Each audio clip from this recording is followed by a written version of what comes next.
The top stories on the brief this hour. It's the morning after the organized labor suspended, or in its words, relaxed its nationwide strike for 1 week. And President Bola Tinubu has directed the Minister of Finance, Wale Edun, to present a template for a new minimum wage. The Minister of Information and National Orientation, Mohammed Idris, said this in Abuja after a federal government delegation on the new minimum wage met with the president. The minister said the federal government is not against the wage increase, but is determined to ensure that whatever figure is agreed upon is one that government can pay. We thank Labour that they have suspended, through to their awards last night, they've suspended their strike early this morning. And government on its side, you can see that the president has just summoned a meeting of all those who negotiated on behalf of the federal government, led by the Secretary of the Government of the Federation. We're all there to look at those issues, and then the president has directed the Minister of Finance to do the numbers and get back to him between today and tomorrow, so that we can have some figures ready for negotiation with Labour. Let me say that Mr. President is determined to go with what the committee has said. He is also looking at the welfare of Nigerians. Like I've said earlier, government is not against, it's not an opponent of Labour discussions, it's not an opponent of wage increase. But what is there is that government is always desirous of ensuring that there is a balance between what government pronouncement is and what the realities are on ground. And therefore, we'll work assiduously to ensure that whatever we do, whatever promises the government makes will be kept. That's the idea of this meeting. A wage award is not just that of the federal government. Like I mentioned earlier, the subnationals are involved, the organized private sector is involved, the Labour is involved.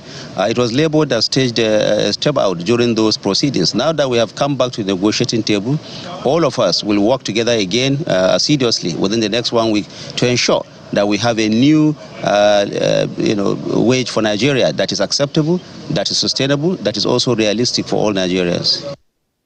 And after grinding economic activities from midnight on Monday, the Labour leaders have returned to the negotiation table under the National Tripartite Committee on the review of the minimum wage. Speaking to journalists after suspending the strike, the NLC president, Mr. Joe Ajaero, said the organs of the two leading Labour centres considered the commitment of the president and agreed to suspend the strike. For 1 week, that was our agreement. And even international conventions, they say you don't negotiate at gunpoint.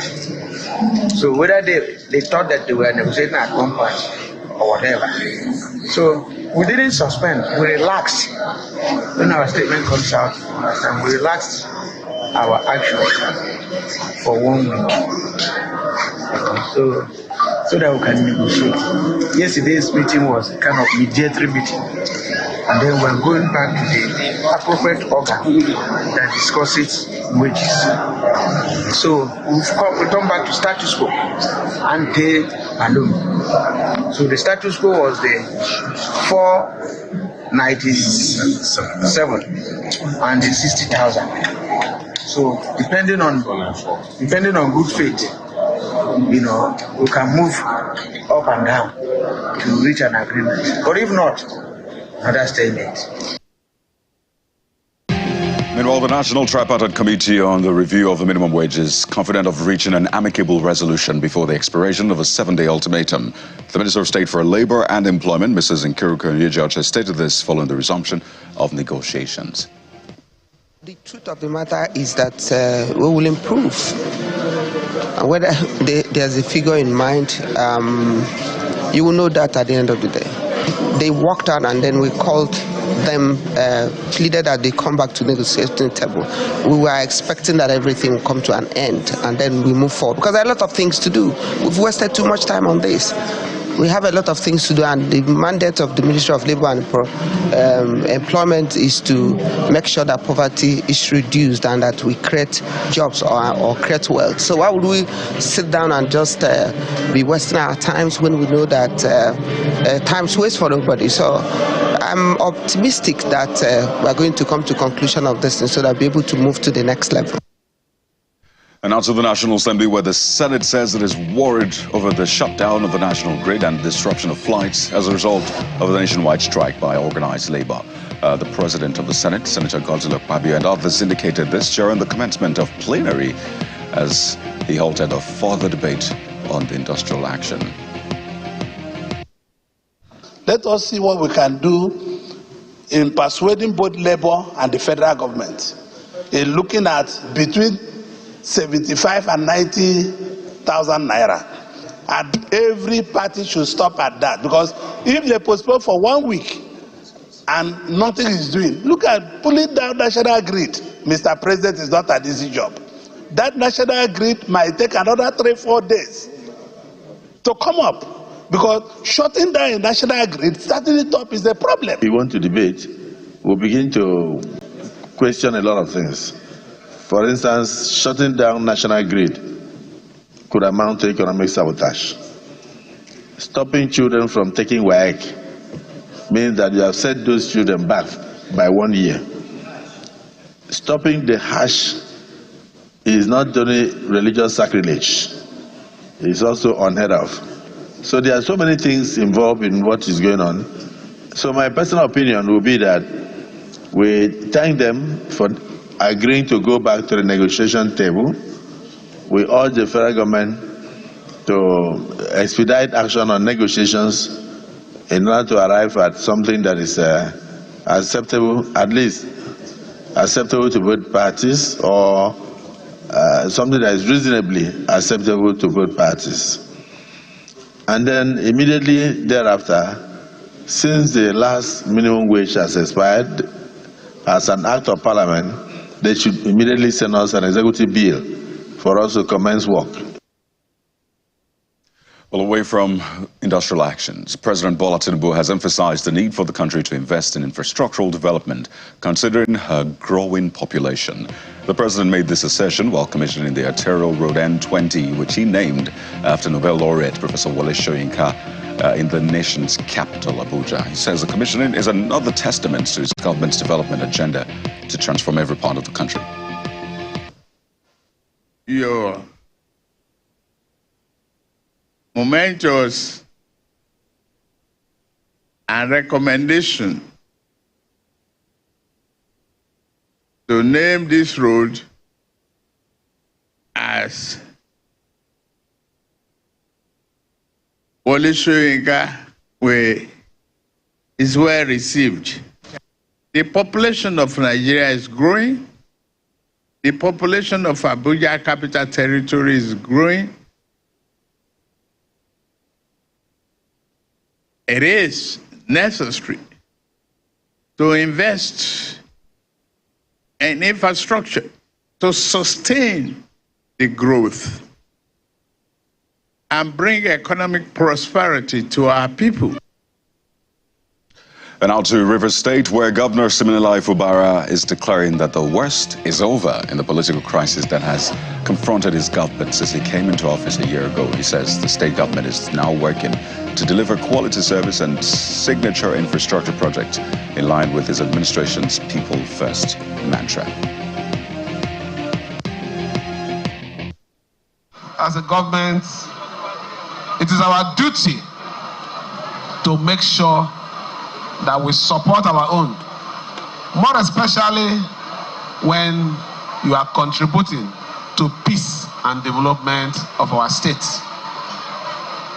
I'm happy to identify with our brother. I know that the man, nobody is perfect, but in his own little way, he tries as much as he can to make peace his major gift to the people of Okrika.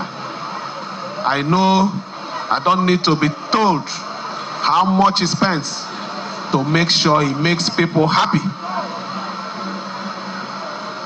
I identify with you. And I want to appreciate you for standing with us. Like I said, the worst is over. What we are doing today is looking forward and advancing our states. Security now. The Coalition of Northern Groups, CNG, and the Center for Community Excellence and Human Rights Agenda Network are lamenting the security situation in Zamfara State, saying that the threat to national security must not be allowed to spread any further. The two groups, in a separate press conference in Gusau, the Zamfara State capital, said there's urgent need for a multidimensional approach to reduce the spate of banditry and other forms of insecurity in Zamfara State. Zamfara State Governor Dauda Lawal says his administration is committed to the security of lives and property of the people of the state with inauguration and passing out parade of the Agro Rangers Marshals Corps of the NSCDC Zamfara State Command, which is aimed at ending conflict and ensuring peaceful coexistence among farmers and herders in the rural communities.